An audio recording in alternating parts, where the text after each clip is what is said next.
Hey Hoopers, so today I'm going to be showing you more of a concept skill, which you can apply to different transitions. And it's the forearm hinge, which looks like this. Quite simple.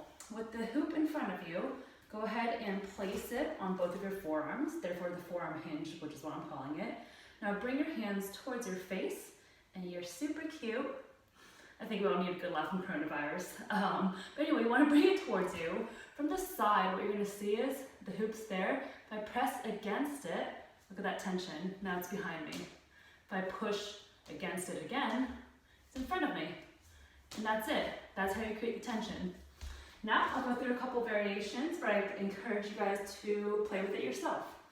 So, when you create that tension, if it's behind you, and now you're pushing it to be in front of you, before it falls all the way forward, go ahead and extend your hand. My right hand is dominant, so I'm going to do that, and place it against the back of the hoop, meaning my hand is closer to my face than in the front side, back here.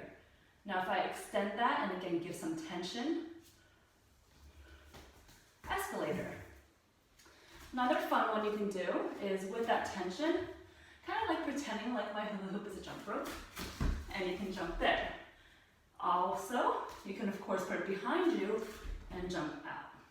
You can also combine these things. So let's say you're jumping through, tension, tension, escalator. So I hope that's a fun little variation and skill that you can incorporate in your flow. Happy hooping, stay well, bye.